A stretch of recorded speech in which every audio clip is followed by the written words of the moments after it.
ಓಂ ಶಾಂತಿ.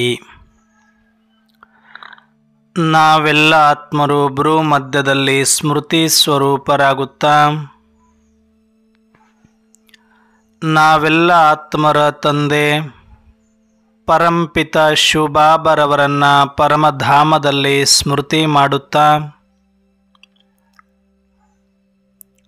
ವಿಶೇಷವಾಗಿ ಪ್ರಜಾಪಿತ ಬ್ರಹ್ಮ ಜಗದಂಬಾ ಸರಸ್ವತಿ ಮಮ್ಮಾರವರನ್ನು ಸ್ಮೃತಿ ಮಾಡುತ್ತಾ ಮಮ್ಮಾರವರ ಈ ಒಂದು ಅವ್ಯಕ್ತ ಮಾಸದ ಅವ್ಯಕ್ತ ಸ್ಥಿತಿಯನ್ನು ಹೊಂದುವುದಕ್ಕಾಗಿ ಪ್ರತಿದಿನದಂತೆ ಈ ದಿನವೂ ಸಹ ಈ ಒಂದು ಚಿಂತನೆಯಲ್ಲಿ ಭಾಗವಹಿಸಿರುವ ನನ್ನೆಲ್ಲ ಆತ್ಮೀಯ ಸಹೋದರಾತ್ಮರಿಗೆ ಆತ್ಮೀಯವಾದ ಸ್ವಾಗತ ಸುಸ್ವಾಗತ.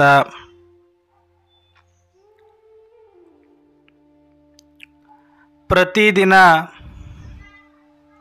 ನಾವೆಲ್ಲರೂ ಕೂಡ ಬಾಬಾರವರ ವರದಾನಗಳನ್ನು ನಮ್ಮದಾಗಿಸಿಕೊಳ್ಳುವುದಕ್ಕಾಗಿ ಆ ವರದಾನಿ ಮೂರ್ತರಾಗಲು ಈ ದಿನವೂ ಕೂಡ ಒಂದು ವರದಾನದ ಚಿಂತನೆಯನ್ನು ನಾವು ಮಾಡೋಣ.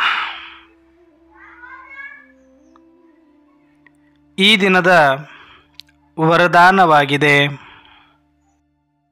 ಶಾಂತಿಯ ಶಕ್ತಿಯ ಸಾಧನಗಳ ಮೂಲಕ ವಿಶ್ವವನ್ನು ಶಾಂತ ಮಾಡುವಂತಹ ಆತ್ಮೀಯ ಶಸ್ತ್ರಧಾರಿ ಭವ. ಶಾಂತಿಯ ಶಕ್ತಿಯ ಸಾಧನಗಳ ಮೂಲಕ ವಿಶ್ವವನ್ನು ಶಾಂತ ಮಾಡುವಂತಹ ಆತ್ಮೀಯ ಶಸ್ತ್ರಧಾರಿ ಭವ.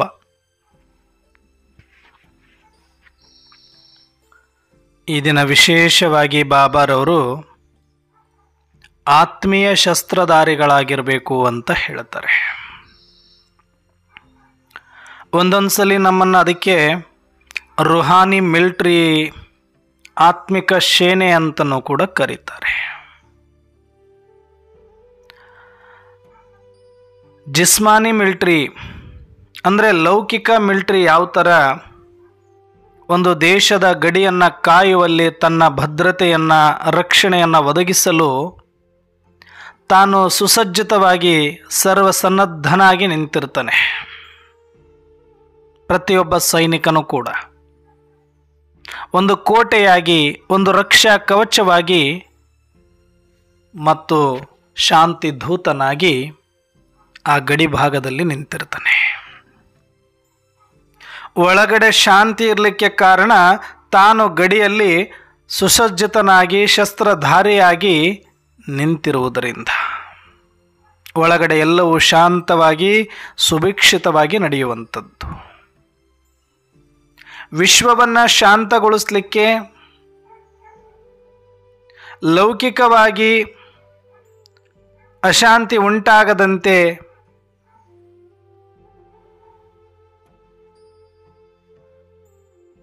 ಗಲಭೆಗಳು ಗೊಂದಲಗಳು ಆಗದಂತೆ ತಡೆಗಟ್ಟುವುದಕ್ಕೆ ಹೇಗೆ ಗಡಿಯಲ್ಲಿಯೇ ಒಬ್ಬ ಯೋಧ ನಿಂತಿರ್ತಾನೆಯೋ ಅದು ಜಿಸ್ಮಾನಿ ಮಿಲಿಟರಿ. ಗದ್ದಲ ಗೊಂಬೆ ಘರ್ಷಣೆಗಳಿಂದ ರಕ್ಷಣೆ ಕೊಡಬಲ್ಲ ಮತ್ತು ಶತ್ರುಗಳ ದಾಳಿಯಿಂದ ದೇಶವನ್ನು, ದೇಶದ ಜನರನ್ನು ಸುರಕ್ಷಿತವಾಗಿ ಇಡಬಲ್ಲ ಒಬ್ಬ ಸುಸಜ್ಜಿತ ಸೈನಿಕ. ಅದು ಸಾಮಾಜಿಕವಾಗಿ, ರಾಜಕೀಯವಾಗಿ, ಆರ್ಥಿಕವಾಗಿ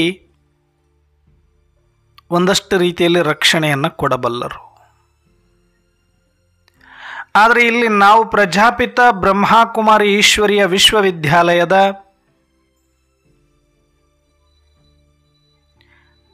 ತ್ರಿಮೂರ್ತಿಗಳಾಗಿ, ತ್ರಿನೇತ್ರಿಗಳಾಗಿ, ತ್ರಿಕಾಲ ಜ್ಞಾನವನ್ನು ಪಡೆದಿರುವ ನಾವುಗಳೆಲ್ಲರೂ ಕೂಡ ಶಾಂತಿ ದೂತರು, ರುಹಾನಿ ಮಿಲಿಟರಿ ಆತ್ಮಿಕ ಸೇನಾಧಿಕಾರಿಗಳು ಆಗಿರುವುದರಿಂದ ನಾವು ಆತ್ಮಕ್ಕೆ ಯಾವುದೇ ಒಂದು ಪರರ ದಾಳಿ ಆಗದಂತೆ ಆತ್ಮವನ್ನು ಪರವಶ ಮಾಡಿಕೊಳ್ಳದಂತೆ,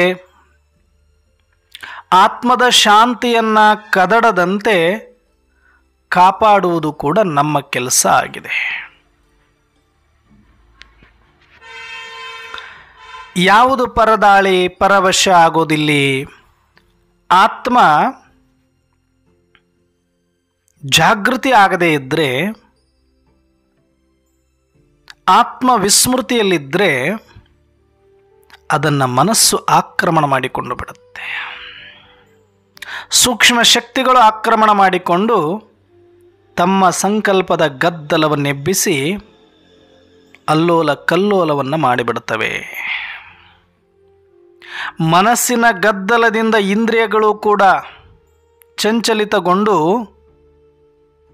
ನೋಡಬಾರದ್ದು ನೋಡಿ, ಕೇಳಬಾರದ್ದು ಕೇಳಿ, ಮಾಡಬಾರದ್ದು ಮಾಡಿದಾಗ ಆಗಬಾರದ್ದು ಹಾಗೆ ಹೋಗುತ್ತೆ. ಹಾಗಾಗಿ ಇವತ್ತು ಮನಸ್ಸು ಪಾತ್ರಕ್ಕೆ ಸಂಬಂಧಪಟ್ಟಿರುವುದರಿಂದ, ಪಾತ್ರ ತಮೋಪ್ರಧಾನದ ವಾತಾವರಣದಲ್ಲಿ ಇರುವುದರಿಂದ ಸಹಜವಾಗಿ ಚಂಚಲಿತವಾಗಿರುತ್ತೆ. ಇಂದ್ರಿಯಗಳು ಕೂಡ ಶಕ್ತವಾಗಿರುತ್ತೆ. ಇವುಗಳಿಂದ ಎಂತಹ ಒಳ್ಳೆಯದನ್ನು ಕೂಡ ನಾವು ನಿರೀಕ್ಷಿಸಲಿಕ್ಕೆ ಸಾಧ್ಯ ಇರೋದಿಲ್ಲ. ಹಾಗಾಗಿ ಈ ಕರ್ಮ, ಶಬ್ದ, ಸಂಕಲ್ಪಗಳ ಕೋಟೆಯನ್ನು ಭೇದಿಸಿ ಮಲಗಿರುವ ಆತ್ಮವನ್ನು ಎಬ್ಬಿಸಿ ಸ್ಮೃತಿಯ ತಿಲಕವನ್ನಿಟ್ಟು ಆತ್ಮವನ್ನು ಜಾಗೃತಗೊಳಿಸಿ ಸ್ವರೂಪದಲ್ಲಿ ತರಿಸಿ ಸ್ವಧರ್ಮದಲ್ಲಿ ಇರಿಸಬೇಕಾಗಿದೆ. ಆಗ ಆ ಆತ್ಮ ತನ್ನ ಸ್ವಧರ್ಮವಾದ ಶಾಂತ ರೂಪದಲ್ಲಿ ಇರಲಿಕ್ಕೆ ಸಾಧ್ಯವಾಗುತ್ತೆ. ಆ ಆತ್ಮದ ಶಾಂತಿಯೂ ಕೂಡ ಈ ಒಂದು ವಾತಾವರಣದಲ್ಲಿ ಪ್ರಕಂಪನಗಳನ್ನು ಹರಡಿಸುತ್ತೆ. ಆ ಆತ್ಮೀಯ ತರಂಗಗಳು ಜಾಗೃತಿವಾದ ಆತ್ಮನಿಂದ ಮಾತ್ರ ಬರಲು ಸಾಧ್ಯವೇ ಹೊರತಾಗಿ ವಿಸ್ಮೃತಿಗೊಂಡ ಆತ್ಮರಿಂದ ಬರಲಿಕ್ಕೆ ಸಾಧ್ಯವಿಲ್ಲ. ಬಲೆ ಆತ್ಮನೇ ಇರಬಹುದು, ಎಲ್ಲರೂ ಕೂಡ ಆತ್ಮದ ಸ್ವಧರ್ಮ ಶಾಂತಿಯೇ ಇದೆ, ಆತ್ಮದ ಒಳಗಡೆ ಪವಿತ್ರತೆಯೂ ಇದೆ, ಸುಖನೂ ಇದೆ, ಪ್ರೇಮವೂ ಇದೆ, ಶಕ್ತಿಯೂ ಇದೆ. ಆದರೆ ಆ ಆತ್ಮ ವಿಸ್ಮೃತಿಗೊಂಡಿರುವ ಕಾರಣ ಅದರ ಒಂದು ವೈಬ್ರೇಷನ್, ಅದರ ಒಂದು ತರಂಗಗಳು, ಅದರ ಒಂದು ವಾತಾವರಣ ಈ ಒಂದು ಪ್ರಕೃತಿಯಲ್ಲಿ ಹರಡುವುದಿಲ್ಲ.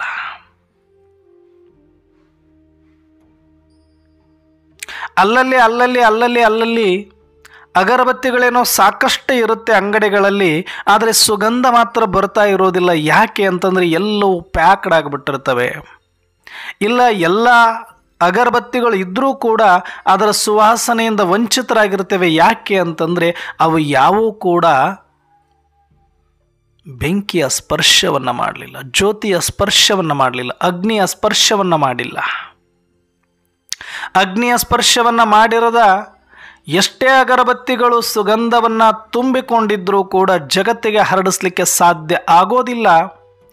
ಯಾವಾಗ ಆ ಅಗರಬತ್ತಿ ಎಷ್ಟೇ ಒಂದು ಸುಗಂಧ ದ್ರವ್ಯವನ್ನು ತುಂಬಿಕೊಂಡಿದ್ರೂ ಕೂಡ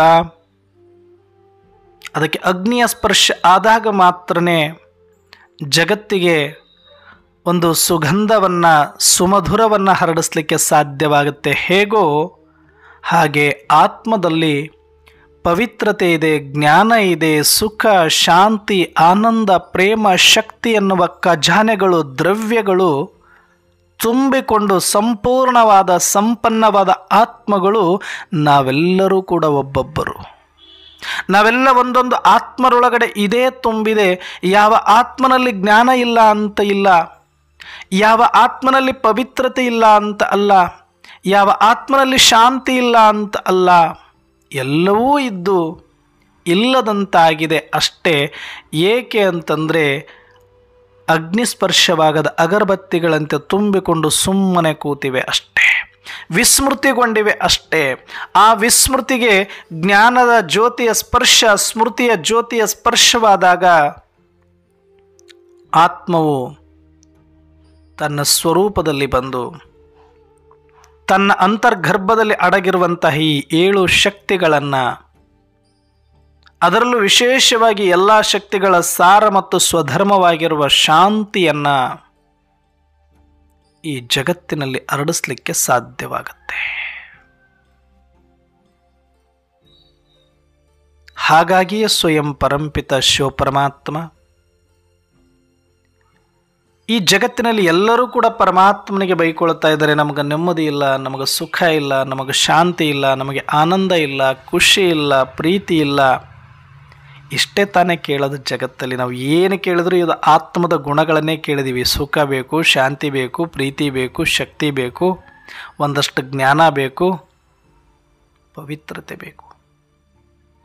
ಜಗತ್ತಿನಲ್ಲಿ ನಾವು ಯಾರೂ ಕೂಡ ಪರಮಾತ್ಮನನ್ನ ದುಡ್ಡಿಗಾಗಿ ಬೈಕೊಂಡಿರೋರು ಕಡಿಮೆ, ಆಸ್ತಿ ಅಂತಸ್ತಿಗಾಗಿ ಬೈಕೊಂಡಿರೋರು ಕಡಿಮೆ, ಅಧಿಕಾರಕ್ಕಾಗಿ ಬಡ್ಕೊಂಡಿರೋರು ಕಡಿಮೆ, ಹೆಣ್ಣು ಹಣ್ಣು ಮಣ್ಣಿಗಾಗಿ ಎಷ್ಟೇ ಬಡ್ದಾಡಿದ್ರು ಕೂಡ ಅದಕ್ಕಾಗಿ ಪರಮಾತ್ಮನ ನಿಂದನೆ ಬಹಳ ಕಡಿಮೆ ಆಗುತ್ತೆ. ಪರಮಾತ್ಮನ ನಿಂದನೆ ಆಗೋದು ನಮಗೆ ಶಾಂತಿ ಇಲ್ಲ, ಸುಖ ಇಲ್ಲ, ಪ್ರೀತಿ ಇಲ್ಲ, ಆನಂದ ಇಲ್ಲ, ಖುಷಿ ಇಲ್ಲ, ಜೀವನದಲ್ಲಿ ಶಕ್ತಿ ಇಲ್ಲ, ನಮಗೆ ಜ್ಞಾನ ಇಲ್ಲ ನಮಗೆ ಅಂತಲೇ ಬೈಕೊಂಡಿರೋದು ಜಾಸ್ತಿ. ನನಗೆ ಬುದ್ಧಿನೇ ಕೊಟ್ಟಿಲ್ಲ ಪರಮಾತ್ಮ, ಪ್ರೇಮವೇ ಸಿಗ್ತಾ ಇಲ್ಲ ನನಗೆ, ಶಾಂತಿನೇ ಇಲ್ಲ ನನಗೆ ಅಂದರೆ ನೋಡಿ, ಜಗತ್ತಿನ ಲೌಕಿಕ ಭೌತ ಸೌಕರ್ಯ ಸಾಧನಗಳಿಷ್ಟೆಲ್ಲ ಇದ್ದರೂ ಕೂಡ ಒಳಗಿರುವ ಅಂತರಾತ್ಮದ ಗುಣಗಳಿಂದ ವಂಚಿತವಾಗಿರುವ ಆತ್ಮ ಪ್ರತಿಕ್ಷಣ ಪರಮಾತ್ಮನಿಗೆ ಬೈತಾ ಇರೋದು, ಪಾತ್ರವೂ ಕೂಡ ಬೈತಾ ಇರೋದು ಯಾವುದಕ್ಕೆ ಅಂದರೆ ಆತ್ಮದ ಗುಣಗಳ ಒಂದು ದಾಹ ಹೆಚ್ಚಾಗಿದೆ. ಹೊರಗಡೆ ತಾಪಮಾನದ ಬಿಸಿ ಹೆಚ್ಚಾದಾಗ ಹೇಗೆ ನಾವು ಕೂಲರ್ಗಳ ಮೊರೆ ಹೋಗ್ತೇವೆ, ಫ್ಯಾನ್ಗಳ ಮೊರೆ ಹೋಗ್ತೇವೆ, ಹಾಗೆ ಪ್ರಪಂಚವು ತಾಮಸ ಗುಣಗಳಿಂದ ತಾಪ ಹೆಚ್ಚಾದಾಗ ಒಳಗಡೆ ಇರುವ ಶಾಂತಿಯ ಸುಖದ ಶೀತಲ ಅನುಭವಕ್ಕಾಗಿ ತೊರಿತಾ ಇರ್ತೇವೆ. ಅದಕ್ಕೆ ನಾವುಗಳೆಲ್ಲರೂ ಕೂಡ ಸುಖ ಕೊಡು ಪರಮಾತ್ಮ, ಶಾಂತಿ ಕೊಡು ಪರಮಾತ್ಮ, ಪ್ರೀತಿ ಕೊಡು ಪರಮಾತ್ಮ, ಶಕ್ತಿ ಕೊಡು ಪರಮಾತ್ಮ ಅಂತ ಬೇಡ್ಕೊಳ್ತೇವೆ. ಮತ್ತು ಭಕ್ತಿ ಕೊಡು, ಅರ್ಥಾರ್ಥ ಜ್ಞಾನ ಕೊಡು ಅಂತ ಬೇಡ್ಕೊಳ್ತೇವೆ. ನನಗೆ ಆಸ್ತಿ ಕೊಡು, ಅಂತಸ್ತು ಕೊಡು, ಕಾರು ಕೊಡು, ಬಂಗ್ಲೆ ಕೊಡು, ಇನ್ನೊಂದು ಮತ್ತೊಂದು ಯಾವಾಗೋ ವರ್ಷದಲ್ಲಿ ಒಂದು ಸಲ ಎರಡು ಸಲ ಕೇಳ್ಕೊಳ್ತೀವಿ, ಬಿಟ್ಟರೆ ದಿನನಿತ್ಯ ಕೇಳೋದಿಲ್ಲ ನಾವು. ದಿನನಿತ್ಯ ಕೇಳುವಂಥದ್ದೇನು ಅಂದರೆ ಸುಖ ಕೊಡು, ಶಾಂತಿ ಕೊಡು, ನೆಮ್ಮದಿ ಕೊಡು, ಶಕ್ತಿ ಕೊಡು, ಭಕ್ತಿ ಕೊಡು. ಅಂದರೆ ಆತ್ಮದ ಗುಣಗಳಲ್ಲಿ ಇರುವಂತಹ ಶೀತಲತೆ, ಶಕ್ತಿ, ಸುಖ, ಶಾಂತಿ ಈ ಲೌಕಿಕ ಜಗತ್ತಿನ ಯಾವುದೇ ಸಾಧನಗಳ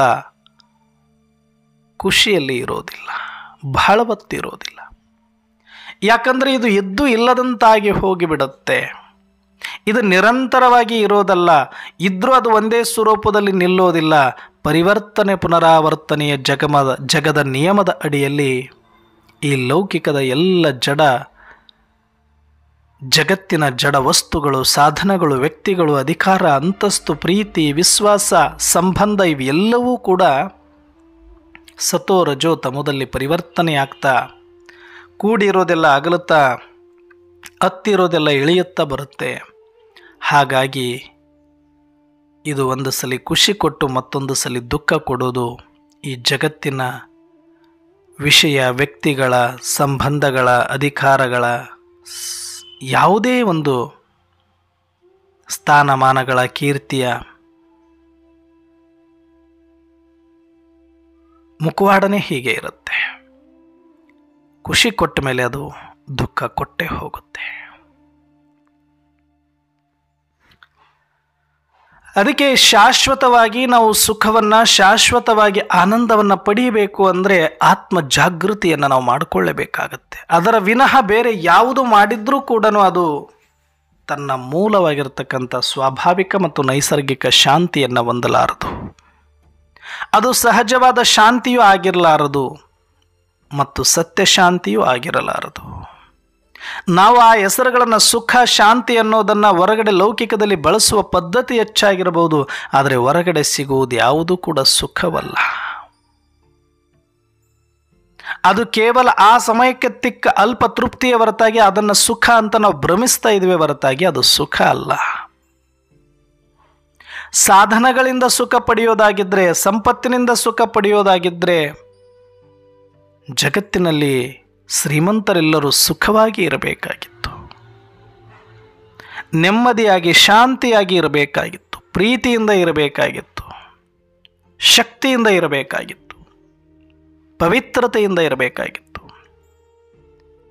ಯಾವ ಹಣ, ಅಂತಸ್ತು, ಆಸ್ತಿ, ಅಧಿಕಾರ, ಸಂಬಂಧಗಳೆಲ್ಲವೂ ಕೂಡ ಆತ್ಮದ ಮೂಲ ಗುಣಗಳಾದ ಶಾಂತಿ, ಪವಿತ್ರತೆ, ಸುಖ, ಪ್ರೀತಿ, ಶಕ್ತಿ, ಆನಂದವನ್ನು, ಜ್ಞಾನವನ್ನು ಕೊಡಲಾರವು. ಅದು ನಮ್ಮ ಅಂತರ್ಗರ್ಭದಲ್ಲಿ ನಾವು ಆಲ್ರೆಡಿ ಪ್ರತಿಯೊಂದು ಆತ್ಮವೂ ಕೂಡ ತುಂಬಿಕೊಂಡಿರುವುದೇ ಆಗಿದೆ. ಅದು ಈ ಸ್ಥೂಲ ಜಗತ್ತಿನಲ್ಲಿ ಸಿಗುವಂಥದ್ದು ಅಲ್ಲ, ಅದನ್ನು ಪರಮಾತ್ಮನೇ ಬಂದು ಸುರಿದು ಹೋಗುವಂಥದ್ದು ಅಲ್ಲ, ಮತ್ತು ಅದು ಪರಮಧಾಮದಲ್ಲೇ ತುಂಬಿಕೊಂಡಿರುವಂಥದ್ದು ಅಲ್ಲ. ನಾವೆಲ್ಲರೂ ಕೂಡ ಅವಿನಾಶಿ ಆತ್ಮರು, ಚೈತನ್ಯ ಆತ್ಮರು. ನಮ್ಮ ಎಲ್ಲರ ಒಂದೊಂದು ಆತ್ಮದಲ್ಲಿಯೂ ಕೂಡ ಆ ಸಂಪನ್ನತೆಯೇ ತುಂಬಿದೆ. ಆ ಎಲ್ಲ ಖಜಾನೆಗಳು, ಸತ್ವ ಗುಣಗಳೆಲ್ಲವೂ ಕೂಡ ಸತ್ವ ಗುಣಗಳಿಂದ ಪ್ರತಿಯೊಬ್ಬರೂ ಕೂಡ ನಾವು ತುಂಬಿದ್ದೇವೆ. ಅದರಲ್ಲಿ ಯಾರಿಗೂ ಮೋಸ ಇಲ್ಲ. ಪ್ರತಿಯೊಂದು ಆತ್ಮರಲ್ಲಿಯೂ ಕೂಡ ಆತ್ಮದ ಮೂಲ ಗುಣವೇ ಶಾಂತಿಯಾಗಿದೆ, ಪವಿತ್ರತೆಯಾಗಿದೆ, ಸುಖವಾಗಿದೆ, ಪ್ರೇಮವಾಗಿದೆ, ಶಕ್ತಿಯಾಗಿದೆ, ಭಕ್ತಿಯಾಗಿದೆ. ಆದರೆ ವಿಸ್ಮೃತಿಗೊಂಡಿರುವುದರಿಂದ, ಪಾತ್ರಕ್ಕಾಗಿ ವಿಸ್ಮೃತಿಗೊಂಡಿದೆ. ಅದು ಕೂಡ ಯಾವುದೋ ಒಂದು ಬಲಹೀನತೆಯಿಂದ ಅಲ್ಲ, ನಾಟಕದನುಸಾರ, ನಾಟಕದ ನಿಯಮದಿಂದ ಆಫ್ ಆಗಿರೋದೇ ಹೊರತಾಗಿ ಅದು ಯಾವುದೋ ಕಾರಣದಿಂದ ಆಗಿರುವಂಥದ್ದಲ್ಲ, ಮತ್ತು ಯಾರನ್ನು ದೂಷಿಸುವಂಥದ್ದಲ್ಲ, ಮತ್ತು ಆತ್ಮರು ಬಲಹೀನರು ಅಂತನೂ ಅಲ್ಲ. ನಾವಂಗೆ ಸಂಬೋಧನೆ ಮಾಡೋದು ಕೂಡ ಅದು ಆತ್ಮಘಾತ ಅಂತ ಕರಿಬೋದು, ಆತ್ಮ ಅವಮಾನ ಅಂತ ಕರಿಬೋದು, ನಾವು ಆತ್ಮನಿಂದನೆ ಅಂತ ಹೇಳ್ಬೋದು. ನಾವು ಯಾವುದೊಂದು ಆತ್ಮರನ್ನು ಕೂಡ ನಾವು ಕೀಳಾಗಿ ನೋಡಿದ್ದೇ ಆದರೆ, ಅದರ ಬಲಹೀನ ಆತ್ಮ ಅಂತ ನಾವು ನೋಡಿದ್ದೇ ಆದರೆ, ಆ ಆತ್ಮವನ್ನು ಆರೋಪಿತ ಸ್ಥಾನದಲ್ಲಿ ನಿಲ್ಲಿಸಿದ್ದೇ ಆದರೆ, ಆ ಆತ್ಮವನ್ನು ದೋಷ ದೃಷ್ಟಿಯಿಂದ ನೋಡಿದ್ದೇ ಆದರೆ, ಅದಕ್ಕಿಂತ ಮಹಾಪಾಪ ಮತ್ಯಾವುದೂ ಇಲ್ಲ ಅನ್ನುವ ಸತ್ಯ ನಮಗೆ ಜ್ಞಾನದ ಆಳಕ್ಕೆ ಇಳಿದಾಗ ಗೊತ್ತಾಗ್ತಾ ಹೋಗುತ್ತೆ. ಇಲ್ಲಿ ನಡೀತಾ ಇರೋದು ಪಾತ್ರಗಳು ಮಾತ್ರ. ಪಾತ್ರಗಳು ಹೆಚ್ಚು ಕಡಿಮೆ ಇರ್ಬೋದು, ಪಾತ್ರಗಳು ಬಲಹೀನ ಇರ್ಬೋದು, ಪಾತ್ರದಲ್ಲಿ ಪಾಪ ಪುಣ್ಯ ಇರ್ಬೋದು, ಧರ್ಮ ಅಧರ್ಮ ಇರ್ಬೋದು. ಆದರೆ ಆತ್ಮದಲ್ಲಿ ಅದು ಯಾವುದೂ ಇಲ್ಲ. ಎಲ್ಲ ಆತ್ಮರೂ ಕೂಡ ಒಂದೇ. ಹೇಗೆ ಪರಮಾತ್ಮ ತಂದೆ ಇದ್ದಾರೆ, ಅದೇ ಸ್ವರೂಪದಲ್ಲಿ ನಾವೆಲ್ಲರೂ ಕೂಡ ಆತ್ಮರು ಇದ್ದೇವೆ. ಇದರಲ್ಲಿ ಯಾವ ಮೋಸವೂ ಇಲ್ಲ. ಈ ಒಂದು ತಿಳುವಳಿಕೆಯನ್ನು ಕೊಡಲಿಕ್ಕೆ ಪರಮಾತ್ಮ ಬಂದಿರೋದಕ್ಕೇನೆ ಜ್ಞಾನ ಅಷ್ಟೊಂದು ಕೊಡ್ತಾ ಇರೋದು. ಆ ಜ್ಞಾನದ ಉದ್ದೇಶವೇ ಆತ್ಮದ ಸತ್ಯವನ್ನು ತಿಳಿಸಿ ಆತ್ಮಕ್ಕೆ ಸ್ಮೃತಿಯನ್ನು ತರಿಸುವಂಥದ್ದು. ಹೇಗೆ ಜಾಂಬವಂತ ಆಂಜನೇಯನಿಗೆ ನಿನ್ನೊಳಗಡೆ ಅದಮ್ಯವಾದ ಚೈತನ್ಯ ಶಕ್ತಿ ಇದೆ, ನೀನು ಸಾಗರವನ್ನು ದಾಟಬಲ್ಲೆ, ನಿನಗೆ ಆ ಒಂದು ಶಕ್ತಿ ಇದೆ ಎಂದು ಆತನಲ್ಲಿ ಇರುವಂಥ ಅದಮ್ಯ ಶಕ್ತಿಯನ್ನು ಸ್ಮೃತಿ ತರಿಸಿ ಆತನನ್ನು ಸಮುದ್ರ ಲಂಕನ ಮಾಡಲು ಪ್ರೇರೇಪಿಸಿದಂತೆ, ಈಗಾಗಲೇ ನಮ್ಮೊಳಗಡೆ ಒದಗಿರುವ ಶಕ್ತಿಯನ್ನು ಜಾಗೃತಗೊಳಿಸುವುದೇ ಆಧ್ಯಾತ್ಮ ಅಂತ ವಿವೇಕಾನಂದರು ಹೇಳಿದರು. ಎಲ್ಲ ಮಹಾತ್ಮರಾದಿಯಾಗಿ, ಧರ್ಮಾತ್ಮರಾದಿಯಾಗಿ ಬಂದಿರೋದು ಆತ್ಮದ ಒಂದೊಂದು ಗುಣಗಳನ್ನು ಜಗತ್ತಿಗೆ ಪರಿಚಯಿಸಲಿಕ್ಕೆ. ಸಂಪೂರ್ಣ ಆತ್ಮದ ಪರಿಚಯವನ್ನು ಕೊಡಲಿಕ್ಕೆ ಅವರು ಬಂದವರು ಅಲ್ಲವೇ ಅಲ್ಲ, ಆತ್ಮದ ಒಂದೊಂದು ಗುಣಗಳನ್ನು ಜಗತ್ತಿಗೆ ಪರಿಚಯಿಸಲಿಕ್ಕೆ ಬಂದವರು. ಇಬ್ರಾಹಿಂ ಬಂದಿರೋದು ಆತ್ಮ ನಿರಾಕಾರ ಅನ್ನುವ ಸತ್ಯವನ್ನು ತಿಳಿಸ್ಲಿಕ್ಕೆ, ಚೈತನ್ಯ ಅನ್ನುವ ಸತ್ಯವನ್ನು ತಿಳಿಸ್ಲಿಕ್ಕೆ. ಯೇಸು ಕ್ರಿಸ್ತ ಬಂದಿದ್ದು ಆತ್ಮನಲ್ಲಿ ಪ್ರೇಮ ಇದೆ ಅಂತ ತಿಳಿಸ್ಲಿಕ್ಕೆ. ಗೌತಮ್ ಬುದ್ಧ ಬಂದಿರೋದು ಆತ್ಮನಲ್ಲಿ ಶಾಂತಿ ಇದೆ ಅನ್ನೋದನ್ನು ತಿಳಿಸ್ಲಿಕ್ಕೆ. ಬಸವಣ್ಣ ಬಂದಿರೋದು ಆತ್ಮನಲ್ಲಿ ಭಕ್ತಿ ಇದೆ, ಅರ್ಥಾರ್ಥ ಜ್ಞಾನ ಇದೆ ಅಂತ ತಿಳಿಸ್ಲಿಕ್ಕೆ.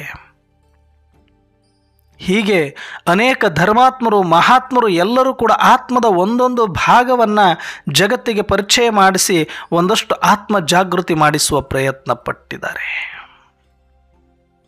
ಆದರೆ ಆತ್ಮದ ಸಂಪೂರ್ಣ ಪರಿಚಯವನ್ನು ಕೊಡುವ ಅವಕಾಶ ಅವರು ಯಾರಿಗೂ ಕೂಡ ಇರಲಿಲ್ಲ, ಆ ಸಮಯವೂ ಕೂಡ ಆಗಿರಲಿಲ್ಲ. ಇಲ್ಲಿಯ ತನಕ ಜಗತ್ತು ಆತ್ಮದ ಒಂದೊಂದು ಗುಣಗಳಲ್ಲಿ ಬದುಕ್ತಾ ಬಂದು ಇವತ್ತು ತಮೋ ಪ್ರಧಾನತೆಯ ಕಡೆಗೆ ತುಟ್ಟ ತುದಿಯಲ್ಲಿ ನಿಂತಿದ್ದೇವೆ. ಆದರೆ ಈಗ ಸ್ವಯಂ ಪರಂಪಿತ ಪರಮಾತ್ಮ ಶಿವ ತಂದೆ ಬಂದು ಜ್ಞಾನಸಾಗರನಾಗಿ ಪ್ರಜಾಪಿತ ಬ್ರಹ್ಮನ ಮುಖಕಮಲಗಳಿಂದ ನಮಗರ್ಥವಾಗುವ ಶಾಬ್ದಿಕ ಭಾಷೆಯಲ್ಲಿ ತಿಳಿಸಿ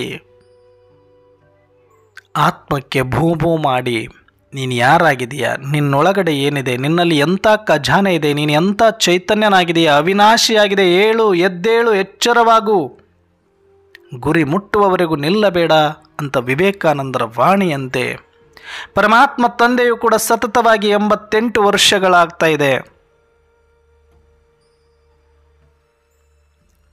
ಇಲ್ಲಿಯ ತನಕವೂ ಕೂಡ ನೀನು ಆತ್ಮನಾಗಿದೆಯಾ, ನೀನು ಆತ್ಮನಾಗಿದೆಯಾ, ನೀನು ಆತ್ಮನಾಗಿದೆಯಾ. ಈ ಶರೀರವನ್ನು ನಂಬಬೇಡ, ಈ ಸಂಬಂಧಗಳನ್ನು ನಂಬಬೇಡ, ಈ ಆಸ್ತಿಯನ್ನು ನಂಬಬೇಡ, ಈ ಅಧಿಕಾರವನ್ನು ನಂಬಬೇಡ, ಇದರ ಅವಶ್ಯಕತೆ ನಿನಗಿಲ್ಲ. ಈ ಮನಸ್ಸು ನೀನಲ್ಲ, ಈ ಬುದ್ಧಿ ನೀನಲ್ಲ, ಈ ಸಂಸ್ಕಾರ ನೀನಲ್ಲ.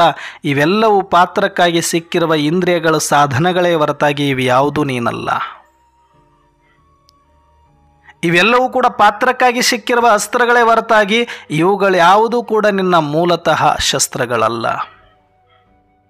ಎಲ್ಲಿಯ ತನಕ ನಿನ್ನ ಪಾತ್ರ ಮಾಡಬೇಕಾಗುತ್ತದೆಯೋ ಅಲ್ಲಿ ತನಕ ಈ ಶಸ್ತ್ರಧಾರಿ ಆಗಿರ್ತೀಯ, ಪಾತ್ರಧಾರಿ ಆಗಿರ್ತೀಯ.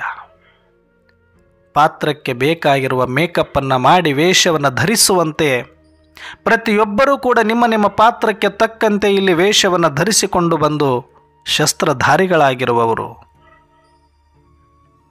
ಆದರೆ ಈಗ ಪಾತ್ರದ ವೇಷವನ್ನು ಕಳಚಿ ಪಾತ್ರದ ಬಣ್ಣವನ್ನು ತೊಳೆದು ಮೂಲ ನೀನು ಪಾತ್ರಧಾರಿ ಆತ್ಮನೆನ್ನುವ ಸತ್ಯದಲ್ಲಿ ಬಂದು ಆ ಸ್ಮೃತಿಯನ್ನು ಜಾಗೃತಿಗೊಳಿಸಿಕೊಂಡು ಆತ್ಮದ ಗುಣಗಳಾಗಿರುವ ಶಾಂತಿ, ಪವಿತ್ರತೆ, ಸುಖ, ಆನಂದ, ಪ್ರೇಮ, ಶಕ್ತಿ, ಜ್ಞಾನದ ಅಸ್ತ್ರಗಳನ್ನು ಹಿಡಿದು ಸುಸಜ್ಜಿತನಾಗಿ ಆ ಶಾಂತಿಯನ್ನು ಅನುಭವ ಮಾಡುತ್ತಾ ಆ ಪ್ರಕಂಪನಗಳನ್ನು ಇಡೀ ಜಗತ್ತಿನಲ್ಲಿ ಹರಡಿಸ್ತಾ ಪ್ರತಿಯೊಂದು ಆತ್ಮರಿಗೂ ಕೂಡ ಜಾಗೃತಿಯಾಗಿರುವ ನೀನು ಆತ್ಮ ಹೇಗೆ ಹತ್ತಿರುವ ಒಂದು ದೀಪ ನಂದಿ ಹೋಗಿರುವ ದೀಪಗಳನ್ನು ಸಾವಿರಾರು ಲಕ್ಷಾಂತರ ದೀಪಗಳನ್ನು ಬೆಳಗಿಸುವ ತಾಕತ್ತು ಒಂದು ಸ್ಥೂಲ ಬೆಳಗುತ್ತಿರುವ ಜ್ಯೋತಿಗೆ ಇದೆ ಅನ್ನೋದಾದರೆ,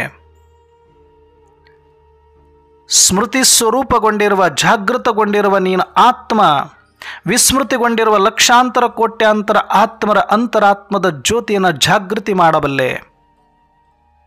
ಆದರೆ ನೀನು ಸದಾಕಾಲ ಬೆಳಗುತ್ತಿದ್ದಾಗ ಮಾತ್ರ, ನೀನು ಸದಾಕಾಲ ಸ್ಮೃತಿ ಸ್ವರೂಪಗೊಂಡಿದ್ದಾಗ ಮಾತ್ರ, ನಿನ್ನಲ್ಲಿ ಸದಾಕಾಲ ಸದ್ಗುಣಗಳ ಸುಶಸ್ತ್ರಧಾರಿಯಾಗಿದ್ದಾಗ ಮಾತ್ರ, ಆ ಸ್ವರೂಪದಲ್ಲಿ ಇದ್ದಾಗ ಮಾತ್ರ. ಹಾಗಾಗಿ ಇವತ್ತು ಬಾಬರವರು ಹೇಳ್ತಾ ಇದ್ದಾರೆ, ಶಾಂತಿಯ ಶಕ್ತಿಯ ಸಾಧನಗಳ ಶಸ್ತ್ರಗಳ ಮೂಲಕ ವಿಶ್ವವನ್ನು ಶಾಂತಗೊಳಿಸಿ. ಅಂದರೆ ಇವತ್ತು ನಮಗೆ ಬೇರೆ ಏನೂ ಇಲ್ಲ. ನಾನು ನಿರಾಕಾರ ಸ್ವರೂಪದಲ್ಲಿ ನೆಲೆ ನಿಂತು ಶಬ್ದ ಕರ್ಮ ಸಂಕಲ್ಪಗಳಿಂದ ಅತೀತನಾಗಿ ನನ್ನ ಸ್ವಧರ್ಮದ ಶಾಂತಿಯ ಅನುಭೂತಿಯನ್ನು ಮಾಡುತ್ತಾ 7 ಗುಣಗಳ ಚಕ್ರ ಏನಿದೆಯಲ್ಲ, ಇದು ನಮ್ಮ ಸ್ವದರ್ಶನ ಚಕ್ರ. ನಾನಾತ್ಮನಾಗಿದ್ದರೂ ಕೂಡ ಸುಖ, ಶಾಂತಿ, ಪ್ರೇಮ, ಶಕ್ತಿ, ಆನಂದ, ಜ್ಞಾನ ಈ ಒಂದು ಸ್ಮೃತಿ ಸದಾಕಾಲ ನಮ್ಮ ಒಳಗಡೆ ತಿರುಗ್ತಾ ಇರಬೇಕು. ಇದು ಸ್ವದರ್ಶನ್ ಚಕ್ರ. ಇದು ಬಿಟ್ಟರೆ ಮತ್ತಾವುದು ಸ್ವ ಅಲ್ಲ ನಮಗೆ. ನಾನು ಆತ್ಮ, ಆತ್ಮನದ್ದು ಇಷ್ಟು ಸದ್ಗುಣಗಳು, ಇಷ್ಟೇ ಸ್ವ, ಇನ್ಯಾವುದು ಸ್ವ ಆಗಲಿಕ್ಕೆ ಸಾಧ್ಯ ಇಲ್ಲ. ಪರಮಾತ್ಮ ತಂದೆ ಆಗಿರ್ಬೋದು ಸಂಬಂಧಿಕವಾಗಿ, ಆದರೆ ಬೇರೆಯೇ. ಪರಮಧಾಮ ಮನೆ ಆಗಿರ್ಬೋದು, ಅದು ಬೇರೆಯೇ. ಆದರೆ ನಾನು ಮತ್ತು ನಂದು ಅಂತ ಇದ್ದರೆ ನನ್ನ ಆತ್ಮ ಅನ್ನೋದು ಸತ್ಯ, ನನ್ನಲ್ಲಿ ಸದ್ಗುಣಗಳಿದೆ ಅನ್ನೋದಷ್ಟೇ ಸತ್ಯ. ಬಿಟ್ಟರೆ ಇನ್ನೆಲ್ಲವೂ ಕೂಡ ನನ್ನದಲ್ಲದ್ದೇ ಇರುವಂಥದ್ದು. ಹಾಗಾಗಿ ಸ್ವದರ್ಶನ ಚಕ್ರಧಾರಿ ಅಂದರೆ ನನ್ನ ಆತ್ಮ, ನಾನು ಸದ್ಗುಣವಂತ ಎನ್ನುವ ಈ 7 ಗುಣಗಳಲ್ಲಿಯೇ ನಮ್ಮ ಸ್ಮೃತಿಯನ್ನು ತಿರುಗಿಸ್ತಾ ಇರಬೇಕು. ಒಂದಷ್ಟೊತ್ತು ಕಾಲ ಪವಿತ್ರತೆ, ಒಂದಷ್ಟೊತ್ತು ಕಾಲ ಸುಖ, ಒಂದಷ್ಟೊತ್ತು ಕಾಲ ಶಾಂತಿ, ಒಂದಷ್ಟೊತ್ತು ಕಾಲ ಆನಂದ, ಒಂದಷ್ಟೊತ್ತು ಕಾಲ ಶಕ್ತಿ, ಒಂದಷ್ಟೊತ್ತು ಕಾಲ ಪ್ರೇಮ, ಒಂದಷ್ಟೊತ್ತು ಕಾಲ ಜ್ಞಾನ. ಈ 7 ಗುಣಗಳ ಒಳಗಡೆನೆ ನಮ್ಮ ಸ್ಮೃತಿ 24 ಗಂಟೆಗಳು ತಿರುಗ್ತಾ ಇರಬೇಕೆ. ಇದು ಬಿಟ್ಟರೆ ಮತ್ತೊಂದು ಸ್ಮೃತಿಯ ಅವಶ್ಯಕತೆ ನಮಗಿಲ್ಲ. ಇದನ್ನೇ ಹೇಳಲಾಗುತ್ತೆ ಸ್ಮೃತಿ ಸ್ವರೂಪ. ಯಾರು ಈ ರೀತಿಯಾಗಿ ಬೆಳಗ್ಗೆ ಎದ್ದಾಗಿನಿಂದ ರಾತ್ರಿ ಮಲಗುವವರೆಗೂ ಕೂಡ ನಾನಾತ್ಮ ನಾನಾತ್ಮ ನಾನಾತ್ಮ ನಾನಾತ್ಮ. ಅದು ಬಾಯಿಂದ ಮಂತ್ರ ಥರ ಜಪಿಸಬೇಕಾಗಿಲ್ಲ, ಒಳಗಡೆ ಸಂಕಲ್ಪದಿಂದನೂ ಕೂಡ ಪಠಿಸಬೇಕಾಗಿಲ್ಲ. ಆ ಸ್ಮೃತಿ ಅನ್ನೋದೇನಿದೆಯಲ್ಲ, ಇದನ್ನು ಅಭ್ಯಾಸ ಮಾಡಿ. ಸಂಕಲ್ಪಕ್ಕೂ ಸ್ಮೃತಿಗೂ ಅಜಗಜಾಂತರ ವ್ಯತ್ಯಾಸವಿದೆ. ನೀವು ಸಂಕಲ್ಪ ಬಿಟ್ಟರೆ ಬೇರೆ ಏನೂ ನಡೆಯೋದಿಲ್ಲ ಒಳಗಡೆ ಅಂತ ನೀವು ಅಂದುಕೊಂಡಿದ್ದೀರಿ ಅಷ್ಟೇ. ಹೇಗೆ ಒಳಗಡೆ ಇರುವ ಬ್ಯಾಕ್ಟೀರಿಯಾಗಳು ನಮ್ಮ ಕಣ್ಣಿಗೆ ಕಾಣಿಸುವುದಿಲ್ಲ, ಸೂಕ್ಷ್ಮ ದರ್ಶಕ ಹಾಕಿದಾಗ ಮಾತ್ರ ಒಂದೊಂದು ಸಾವಿರಾರು ಕಣಗಳು, ಸಾವಿರಾರು ಬ್ಯಾಕ್ಟೀರಿಯಾಗಳು ಒಂದೊಂದು ರಕ್ತದ ಕಣಗಳಲ್ಲಿ ನಮಗೆ ಕಾಣಿಸ್ಲಿಕ್ಕೆ ಆರಂಭ ಆಗುತ್ತೆ. ಹೇಗೋ ಹಾಗೆ ನಾವು ಮನಸ್ಸು ಮತ್ತು ಸಂಕಲ್ಪ ಬಿಟ್ಟರೆ ಅದರ ಆಚೆ ಏನು ನಡೀತಾ ಇಲ್ಲ, ನಮ್ಮ ಒಳಗಡೆ ಏನು ನಡೆಯೋದೇ ಇಲ್ಲ ಅಂದುಕೊಂಡು ಕೂತಿರೋದಕ್ಕೇ ಪಾತ್ರ ಅಭಿಮಾನಿಗಳಾಗಿ, ದೇಹಾಭಿಮಾನಿಗಳಾಗಿ, ಮನಸ್ಸಿನ ದಾಸರಾಗಿ ನಾವು ಬಿದ್ದಿರೋದು. ಇಲ್ಲ, ಇನ್ನೂ ಸ್ವಲ್ಪ ನೀವೆಲ್ಲ ತಿಳ್ಕೊಳ್ಳೋದಿದೆ. ಇಲ್ಲಿಯ ತನಕನೂ ಕೂಡ ಇದ್ರ ಒಳಗಡೆ ನಾವು ಯಾರೂ ಪ್ರವೇಶ ಮಾಡಲಿಲ್ಲ. ಎಲ್ಲೋ ಒಬ್ಬ ಬಾಬಾ ಮಮ್ಮ, ಕೆಲವರು ಮಾತ್ರ. ಈ ಸಂಕಲ್ಪಗಳ ಒಂದು ಕೋಟೆಯನ್ನು ಭೇದಿಸಿ ಒಳಗೆ ಹೋದ್ಮೇಲೆ ನಿಜವಾದ ಅಧ್ಯಾತ್ಮ ಆರಂಭ ಆಗುತ್ತೆ. ಎಲ್ಲಿಯ ತನಕ ನಿರಾಕಾರ ಆತ್ಮಕ್ಕೆ ಆದ್ಯತೆಯನ್ನು ಕೊಡುವುದಿಲ್ಲವೋ ಅವರು ಯಾರು ಆಧ್ಯಾತ್ಮಿಕವಾದಿಗಳಲ್ಲ. ಸುಮ್ಮನೆ ಮನಸ್ಸಿನ ಜೊತೆ ಆಟ ಆಡಿಕೊಂಡು ಹೋಗ್ತಾ ಇದ್ದಾರೆ ಹತ್ತರಲ್ಲಿ ಹನ್ನೊಂದಾಗಿ. ಆದರೆ ನಿಜವಾದ ಆಧ್ಯಾತ್ಮಿಕತೆ ಮತ್ತು ಆತ್ಮದ ಅನುಭೂತಿ ಮಾಡಬೇಕು ಅನ್ನುವರು ಸಂಕಲ್ಪದ ಕೋಟೆಯನ್ನು ಭೇದಿಸಿ ದಾಟಿ ಒಳಗಡೆ ಹೋಗಿ ನೋಡಿದಾಗ ಆತ್ಮ, ಅದಕ್ಕೂ ಒಂದು ನಿರಾಕಾರ ಇಂದ್ರಿಯ ಅಂತಾದರೂ ಕರೀರಿ ಅಥವಾ ನಿರಾಕಾರ ಕ್ರಿಯೆ ಅಂತಾದರೂ ಕರೀರಿ, ಸ್ಮೃತಿ ಮತ್ತು ವಿಸ್ಮೃತಿ. ಇದು ಆತ್ಮನೇ ಮಾಡಬಲ್ಲದು. ಮನಸ್ಸು ಮಾಡುವುದಕ್ಕೆ ಸಂಕಲ್ಪ ಅಂತ ಕರಿತೀವಿ, ಆದರೆ ಆತ್ಮ ಮಾಡುವುದಕ್ಕೆ ಸ್ಮೃತಿ ಮತ್ತು ವಿಸ್ಮೃತಿ ಅಂತ. ಆತ್ಮ ಒಂದು ಹೀಗೆ ಕಣ್ಣು ಮುಚ್ಚಿರಬೇಕು, ಇಲ್ಲ ತೆರೆದಿರಬೇಕು. ತೆರೆದ್ರೆ ಕಾಣಿಸ್ಬೇಕು, ಮುಚ್ಚಿದ್ರೆ ಮುಚ್ಚಿರಬೇಕು. ಆದರೆ ಆ ಕಣ್ಣು ತೆರೆದರೂ ಕೂಡ ಅಲ್ಲಿ ಮನಸ್ಸಿನ ಪ್ರೆಸೆನ್ಸೆನ್ಸ್ ಇದ್ದರೆ ಮಾತ್ರ ಅದು ಕಾಣಿಸುತ್ತೆ, ಇಲ್ಲ ಅಂದರೆ ಕಾಣಿಸೋದಿಲ್ಲ. ಅಂದರೆ ಸ್ಥೂಲವಾದ ಕಣ್ಣಿಗೆ ಮನಸ್ಸಿನ ಆಧಾರ ಬೇಕಾಗತ್ತೆ. ಆದರೆ ಆತ್ಮ ನಿರಾಧಾರ ಆಗಿರೋದ್ರಿಂದ, ನಿರಾಕಾರ ಆಗಿರೋದ್ರಿಂದ ಅದು ಸ್ಮೃತಿ ವಿಸ್ಮೃತಿಯನ್ನು ಮಾಡುತ್ತೆ. ವಿಸ್ಮೃತಿಗೊಂಡ್ರೆ ಎಲ್ಲವೂ ಕೂಡ ಸ್ಟಾಪ್. ಆತ್ಮದ ಬಗ್ಗೆ ಏನೂ ಕೂಡ ಅದಕ್ಕೆ ಪ್ರಜ್ಞೆ ಇರೋದಿಲ್ಲ. ಸ್ಮೃತಿ ಸ್ವರೂಪನಾಗ್ಬಿಟ್ರೆ ಆತ್ಮವೇ ಆತ್ಮ, ಆತ್ಮವೇ ಆತ್ಮ, ಚೈತನ್ಯವೇ ಚೈತನ್ಯ. ಅಂದರೆ ವಿಸ್ಮೃತಿಗೊಂಡಿರೋದು ಪರಮಧಾಮದಲ್ಲಿ ಅಲ್ಲ, ಪರಮಧಾಮದಲ್ಲಿ ಸದಾ ಚೈತನ್ಯ ಸ್ವರೂಪವಾಗಿರುತ್ತೆ. ಅದು ವಿಸ್ಮೃತಿಗೊಂಡಿರುವುದು ಉದ್ದೇಶಪೂರ್ವಕವಾಗಿ. ಪಾತ್ರಕ್ಕಾಗಿ ಹೇಗೆ ನಾವು ನನ್ನದೆಲ್ಲವನ್ನು ಮರೆತು ಪಾತ್ರವನ್ನು ಅಭಿನಯಿಸುವುದಕ್ಕಾಗಿಯೇ ಒಂದಷ್ಟು ವೇಷವನ್ನು ಬದಲಿ ಮಾಡಿಕೊಂಡಿರ್ತೀವಿ, ಒಂದಷ್ಟು ಬಣ್ಣವನ್ನು ಹಚ್ಚಿಕೊಂಡಿರ್ತೀವಿ, ಒಂದಷ್ಟು ಭಾವವನ್ನು ಬದಲಿಸಿರ್ತೀವಿ. ಹೇಗೋ ಹಾಗೆಯೇ ಆತ್ಮ ಒಳಗಡೆ ಎಲ್ಲವೂ ಕೂಡ ಇದ್ದು ಕಂಡು ಕಾಣದಂತೆ ಯಾಕೆ ವಿಸ್ಮೃತಿಗೊಂಡಿದೆ ಅಂತಂದರೆ ಅದಕ್ಕೆ ಜ್ಞಾನನೂ ಇದೆ, ಪವಿತ್ರತೆಯೂ ಇದೆ, ಶಾಂತಿನೂ ಇದೆ, ಎಲ್ಲ ಶಕ್ತಿನೂ ಇದೆ. ಆದರೆ ಯಾಕೆ ಸುಮ್ಮನಿದೆ ಅಂದರೆ ಪಾತ್ರ ನಡೀತಾ ಇದೆ, ಪಾತ್ರ ನಡೀತಾ ಇದೆ. ಆ ಪಾತ್ರಕ್ಕಾಗಿ ಆ ಆತ್ಮಗಳೆಲ್ಲರೂ ಕೂಡ ಸುಮ್ಮನಾಗಿದ್ದಾರೆ ಹೊರತಾಗಿ. ಆದರೆ ಆ ಆತ್ಮರು ಪಾತ್ರದೊಳಗಡೆ ಮಗ್ನರಾಗಿರುವುದರಿಂದ ಒಳಗಡೆಯಿಂದ ಆನಂದ ಆತ್ಮ ಅನ್ನೋದನ್ನು ಕಂಪ್ಲೀಟ್ ಆಗಿ ಮರೆತು ಬಿಟ್ಟಿರ್ತಾರೆ.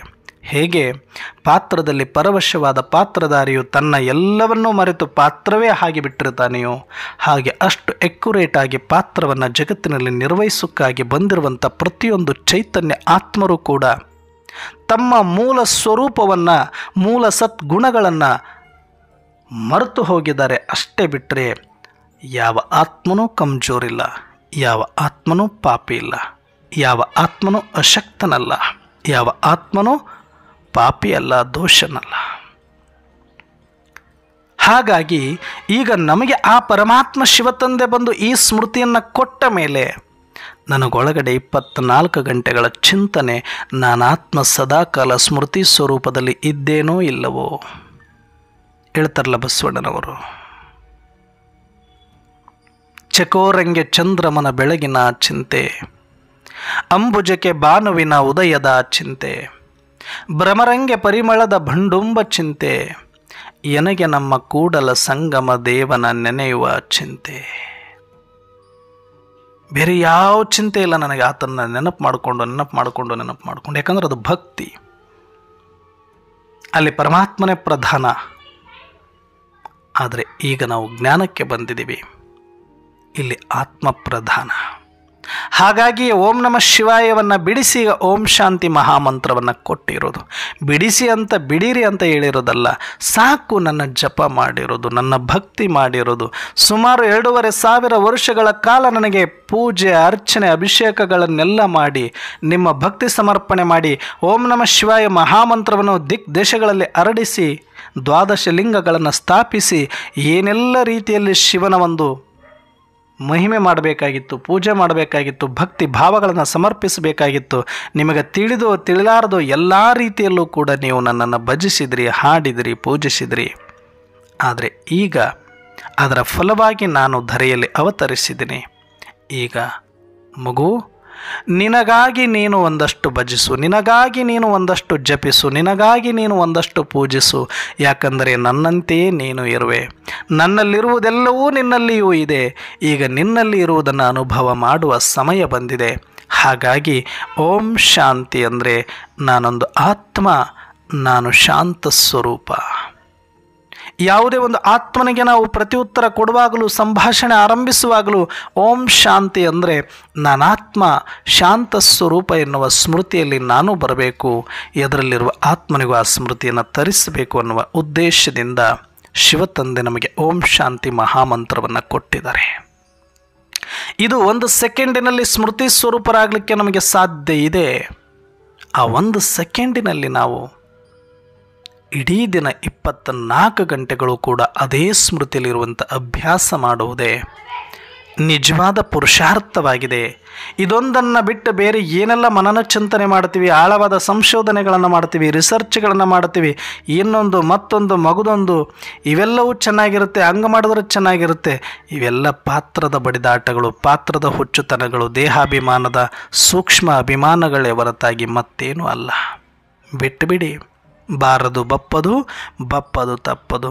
ಬಲಿಹಾರಿ ಆಗಲಿಕ್ಕೆ ನಿಂತೀವಂದ್ರೆ ಒಂದು ಏಟಿಗೆ ಹೋಗಿಬಿಡ್ಬೇಕು. ನಾವು ಸತ್ತಿರೋ ಹೆಣಗಳು ಮತ್ತು ಯಾವತ್ತೂ ಗಾಯಗಳಿಗಾಗಿ ರೋಗಗಳಿಗಾಗಿ ಭಯಪಡುವುದು ಇಲ್ಲ. ಹೇಗೋ ಹಾಗೆ ನಾವೆಲ್ಲರೂ ಕೂಡ ಪರಮಾತ್ಮನ ಈ ಒಂದು ಜ್ಞಾನಕ್ಕೆ ನಾವು ಬಲಿಹಾರಿಗಳಾಗಿ, ಹೇಗೆ ಪತಂಗಗಳು ಬೆಂಕಿಯಲ್ಲಿ ಹಾರಿ ಬಲಿಹಾರಿಯಾಗಿ ತಮ್ಮ ಸಾರ್ಥಕತೆಯನ್ನು ಮೆರಿತವೆಯೋ ಹಾಗೆ ನಮ್ಮ ದೇಹಾಭಿಮಾನ, ಈ ಒಂದು ಭಯ, ಈ ಒಂದು ಚಿಂತೆ, ದುಃಖ ಎಲ್ಲವನ್ನೂ ಕೂಡ ಈ ಜ್ಯೋತಿಯಲ್ಲಿ ಸಮರ್ಪಣೆ ಮಾಡಿ ಬಲಿಹಾರಿಯಾಗಿ ಆಲ್ರೆಡಿ ಸತ್ತು ಹೋಗಿರೋದಕ್ಕೆ, ಹದ್ದುಕಾಗಿ ತಿಂತ ಇರೋದಕ್ಕೆ ಇನ್ಯಾಕೆ ಚಿಂತೆ ಮಾಡಬೇಕು? ಎಷ್ಟು ನಮ್ಮನ್ನು ನಾವು ಸತ್ತಿರುವ ಹೆಣ ಅಂತ ತಿಳ್ಕೊಂಡು ಬಿಡುತ್ತೇವೆ. ಸತ್ತಿರುವ ಹೆಣ ಏನಾಗಬೇಕು? ಅದು ಸಮರ್ಪಿತ ಆಗಬೇಕು. ಅಲ್ಲಿ ಕಾಗಿ ಬಂದು ತಿನ್ನುತ್ತೆ, ಗೂಗೆ ಬಂದು ತಿನ್ನುತ್ತೆ, ನಾಯಿ ಬಂದು ತಿನ್ನುತ್ತೆ, ನರಿ ಬಂದು ತಿನ್ನುತ್ತೆ ಅಂತ ಯೋಚನೆ ಮಾಡಬಾರ್ದು. ಅಯ್ಯೋ ನನ್ನ ಹೆಣವನ್ನು ನಾಯಿಗೇ ತಿನ್ನಬೇಕು, ನನ್ನ ಹೆಣವನ್ನು ಕಾಗಿಯೇ ತಿನ್ನಬೇಕು ಅಂತ ನಮಗೆ ಯಾಕೆ? ಹಾಗೆ ಭಗವಂತನಿಗೆ ಬಲಿಹಾರಿಯಾಗಿರುವ ನನ್ನ ಆತ್ಮ ಎಲ್ಲರೂ ನನ್ನನ್ನು ಹೊಗಳಬೇಕು, ಎಲ್ಲವೂ ಚೆನ್ನಾಗಿರಬೇಕು, ನನಗೆ ಯಾವುದೂ ರೋಗ ಬರಬಾರ್ದು, ನಾನು ಚೆನ್ನಾಗಿ ಸೇಫಾಗಿರಬೇಕು. ಯಾಕೆ ಯೋಚನೆ ಮಾಡ್ತೀರಿ? ಭಾಳ ಭಯ ಪಡಬೇಡಿ, ಭಾಳ ಯೋಚನೆ ಮಾಡಬೇಡಿ. ನೀವು ಏನೇ ಮಾಡಿದರೂ ಕೂಡ ಪಾತ್ರ ಏನಿದೆ ಅಲ್ಲಿಗೆ ಕರ್ಕೊಂಡು ಬರುತ್ತೆ. ನೀವು ಬೇಡ ಅಂದರೂ ಅಲ್ಲೇ. ಎಷ್ಟೋ ಜನ ಕುಡಿದು ಗಟಾರದಲ್ಲಿ ಬೀಳ್ತಾರೆ. ಸ್ವಲ್ಪ 1 ಅಡಿ ಜಾರು ಬಿದ್ದವರು 1 ತಾಸಲ್ಲಿ ಇರೋದಿಲ್ಲ. ದಿನಾ ಕುಡಿದು ಬಿದ್ದು ಯಾರೋ ಎದ್ದು ಹಾಕಿಕೊಂಡು ಬಂದವರು ಇನ್ನೂ ಬದುಕಿದ್ದಾರೆ. ಅಂದರೆ ಪಾತ್ರ ಮುಗಿಯದ ಬಳಿಕ ಏನೇನೂ ಆಗೋದಿಲ್ಲ. ಅದಕ್ಕೆ ಹೇಳ್ತಾರೆ DVJ ಅವರು, 1 ಹೆಚ್ಚಿರದು 1 ಕೊರೆ ಇರದು, ತಿಂದು ನಿನ್ ಅನ್ನ ಋಣ ತೀರುತ್ತಲೆ ಪಯಣ, ಹಿಂದಕ್ಕಾಗದೊಂದು ಕ್ಷಣ ಮುಂದಕ್ಕೂ ಕಾದಿರದು, ಸಂದ ಲೆಕ್ಕವದೆಲ್ಲ ಮಂಕುತಿಮ್ಮ. ಬಹಳ ಗಟ್ಟಿಯಾಗಿ ಆಧ್ಯಾತ್ಮದಲ್ಲಿ ಇರದೇ ಇರೋರು, ಈಗ ತಾನೇ ಒಂದಷ್ಟೇನೋ ಎಲ್ಲರನ್ನ ನೋಡಿ ರುಚಿಯಿಂದ ಬಂದವರು, ಭಾವನಾತ್ಮಕವಾಗಿ ಭಗವಂತನನ್ನು ಹಿಡಿದುಕೊಂಡಿರೋರಿಗೆ ದಾರಿ ತಪ್ಪಿಸೋದು ಬಹಳ ಸುಲಭ. ಇವತ್ತಿನ ವಿಜ್ಞಾನದ ಈ ಒಂದು ತಮೋಪ್ರಧಾನದ ವ್ಯಾವಹಾರಿಕ ಬಿಸ್ನೆಸ್ ಮೈಂಡೆಡ್ ಜನಗಳಿಗೆ ಎಂಥವರನ್ನೂ ಕೂಡ ಪರಿವರ್ತನೆ ಮಾಡಬಲ್ಲ ಶಕ್ತಿ ಇದೆ. ಯಾಕಂದರೆ ಅದನ್ನೇ ಮಾಯೆ ಅಂತ ಕರಿತೀವಿ. ಮಾಯೆ ಕೂಡ ಎಷ್ಟು ಶಕ್ತಿಶಾಲಿ ಇದೆ ಅಂದರೆ, ಇಂಥ ಪರಮಾತ್ಮನನ್ನು ಪಡೆದಿರುವ ನಾವು ಆತ್ಮ, ನನ್ನ ಮೂಲ ನೆಲೆ, ಮೂಲ ಸ್ವರೂಪ, ಸ್ವಧರ್ಮವನ್ನು ತಿಳಿದಿರುವ ನನ್ನ ಆತ್ಮನಿಗೆ ನನಗೆ ಆರೋಗ್ಯ ಕೊಡಲಿಕ್ಕೆ ಬರ್ತೀವಿ ಅಂತ ಬರ್ತಾರೆ, ಆಯುಷ್ಯ ಕೊಡ್ತೀವಿ ಅಂತ ಬರಲಿಕ್ಕೆ ಬರ್ತಾರೆ, ನಮಗೆ ನೆಮ್ಮದಿ ಕೊಡಲಿಕ್ಕೆ ಬರ್ತೀವಿ ಅಂತ ಬರ್ತಾರೆ. ಈ ಔಷಧ ತಗೊಳ್ಳಿ, ಈ ಥರ ಮಾಡಿ, ಆ ಥರ ಉಜ್ಕೊಳ್ಳಿ, ಈ ಥರ ಹಚ್ಕೊಳ್ಳಿ, ಈ ಥರ ತಿಕ್ಕೊಳ್ಳಿ, ಈ ಥರ ಮಾಡಿ ನಿಮ್ಮ ಆಯುಷ್ಯ ಹಂಗಾಗ್ಬಿಡುತ್ತೆ, ನಿಮ್ಮ ಆರೋಗ್ಯ ಹಿಂಗಾಗ್ಬಿಡುತ್ತೆ. ಯಾರಿಗೆ? ಯಾರು ಅಮೃತವನ್ನು ಕುಡಿದಿದನೋ, ಚಿರಂಜೀವಿ ಆಗಿದ್ದನೋ ಆತನಿಗೆ. ಅಂದರೆ ಎಷ್ಟು ನಾವು ಇನ್ನೂ ಕೂಡ ದಡ್ಡತನದಲ್ಲಿ ಇದ್ದೀವಿ. ಇವತ್ತಿಗೂ ಕೂಡ ಯಾರು ಬೇಕಾದರೂ ಜಗತ್ತಲ್ಲಿ ಮೋಸ ಹೋಗಲಿ, ಭಾವನೆಗಳಲ್ಲಿರೋರು, ಬದುಕನ್ನು ಕಟ್ಟಿಕೊಳ್ಬೇಕನ್ನೋರು, ದೇಹಾಭಿಮಾನದಲ್ಲಿರೋರು, ಪಾತ್ರ ಅಭಿಮಾನಿಗಳು, ಜಗತ್ತೇ ಸರ್ವಸ್ವ ಅನ್ಕೊಂಡಿರೋರು, ಶರೀರ ಸಂಬಂಧಗಳೇ ಮುಖ್ಯ ಅನ್ಕೊಂಡಿರೋರನ್ನ ಜಗತ್ತು ಇವತ್ತು ಹ್ಯಾಮಾರಿಸಿಬಿಟ್ಟು ಎಷ್ಟು ಬೇಕಾದರೂ ಕೋಟಿ ಕೋಟಿ ಗಳಿಸ್ಲಿಕ್ಕೆ ಇವತ್ತು ರೆಡಿಯಾಗಿ ಅವ್ರು ನಿಂತಿದ್ದಾರೆ. ಕೋಟು ಸೂಟು ಬೂಟು ಹಾಕ್ಕೊಂಡು ಮಸ್ತಾಗಿ ಇಂಗ್ಲೀಷಲ್ಲಿ ಮಾತಾಡಿಕೊಂಡು ನಮ್ಮನ್ನು ಯಾಮಾರಿಸೋದಕ್ಕೆ ಜಗತ್ತಿನಲ್ಲಿ ಎಲ್ಲರೂ ಕೂಡ ಬಳಸ್ಕೊಳ್ಳೋದಕ್ಕೆ ರೆಡಿ ಇದ್ದಾರೆ. ಆದರೆ ನಮಗಿರಬೇಕು ಅರಿವು, ಯಾರನ್ನು ಬೇಕಾದರೂ ಜಗತ್ತಿನಲ್ಲಿ ಈ ಜನಗಳು ಮರಳು ಮಾಡಬಹುದು, ವಿಜ್ಞಾನದ ರೂಪದಲ್ಲಿ ಬರಬಹುದು, ವಿದ್ಯಾವಂತರ ರೂಪದಲ್ಲಿ ಸೋಗು ಹಾಕಬಹುದು, ವೈದ್ಯರ ರೂಪದಲ್ಲಿ ಹಾಕಬಹುದು. ಇದು ಯಾವುದಕ್ಕೂ ಮಣೆ ಹಾಕಲಿಕ್ಕೆ ನಾವು ಭಾವನಾತ್ಮಕವಾಗಿ ಡಾಂಬಿಕ ಭಕ್ತರಲ್ಲ. ನಾವು ತೋರಿಸಿಕೊಳ್ಳೋದಕ್ಕೆ ಸುಮ್ಮನೆ ಒಳಗಡೆ ಒಣ ವೈರಾಗ್ಯವನ್ನು ಇಟ್ಟುಕೊಂಡು ಜಗತ್ತಿನ ಮುಂದೆ ಭಾರೀ ವೈರಾಗ್ಯಗಳಂತೆ ತೋರಿಸಿಕೊಂಡು ಮತ್ತೆ ಒಳಗಡೆ ಹೋಗಿ ಅದನ್ನು ಮಾಡಬೇಕು ಇದನ್ನು ಮಾಡಬೇಕು ಅಂತ ನೆಚ್ಚಿಕೊಳ್ಳುವವರಲ್ಲ ನಾವು.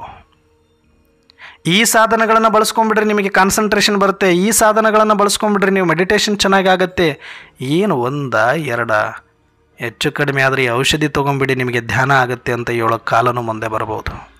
ಈ ಮೆಡಿಷನ್ ತೊಗೊಂಡು ಕೂತ್ಕೊಂಡ್ಬಿಟ್ರೆ ನಿಮಗೆ 1 ಗಂಟೆ ಧ್ಯಾನ ಚೆನ್ನಾಗಿ ಆಗುತ್ತೆ ಅಂತ ಮುಂದೆ ಅದನ್ನೂ ಕೂಡ ಕೊಡಲಿಕ್ಕೆ ಜನಗಳು ನಿಮ್ಮನ್ನು ಬರ್ಬೋದು. ಯಾರು ಬೇಕಾದರೂ ಜಗತ್ತಲ್ಲಿ ಮೋಸ ಹೋಗಲಿ, ಅಡ್ಡಿ ಇಲ್ಲ. ಯಾಕಂದರೆ ಅವ್ರಿಗೆಲ್ಲರಿಗೂ ಕೂಡ ನಾವು ಕರಿತೀವಿ ಲೌಕಿಕ ಆತ್ಮರು, ಅಂಜಾನಿ ಆತ್ಮರು, ಅಜ್ಞಾನಿ ಆತ್ಮಗರು ಅಂತ. ಅವ್ರ ಪಾತ್ರ ಅಷ್ಟೇ ಇದೆ, ಅವರು ಹೋಗ್ಬೋದು.